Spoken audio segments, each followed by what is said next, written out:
We need not go very far to understand that principals and teachers and superintendents are under a great deal of stress. It's not just because of COVID, it's also because of everything leading up to COVID over the past couple of decades. There's research to show that our workload has increased, but what if we're partly responsible for that? One of the pieces of research that I have seen from the medical field and have been looking at for the past year is that of deimplementation, which is defined as the abandonment of low-value practices. Now, in the medical field and then the field of school psychology, they started to look at things like partial reduction and a complete reversal. What I looked at was not only just a partial reduction, but a replacement action, because we typically will do that, replace one action with another that hopefully will be more impactful. But deimplementation is as much about implementation and how we implement as it is about getting rid of things that are all based in evidence. One of the structures that I looked at when it came to implementation is that a prism where we look at characteristics and perspectives. In the medical field, it was doctors, nurses, and patients. For us, it's principals, teachers, and students.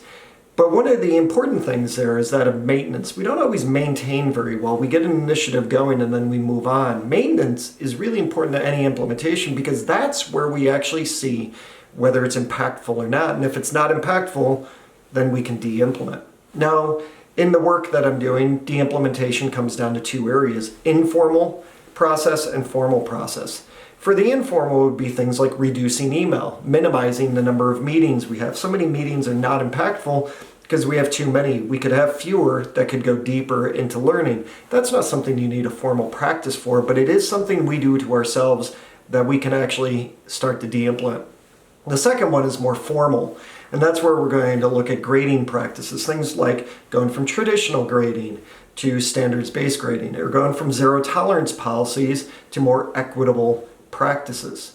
What's been really interesting for me when I'm doing the de-implementation research is when I ask people what they would de-implement, it's always about something they think is being forced on them, but it's really about looking at your own practices.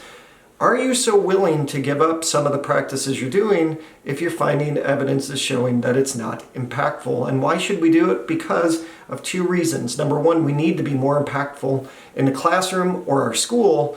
And number two, instead of just talking about well-being and mental health as lip service, de-implementation and minimizing our workload is one sure way that we can actually work on that.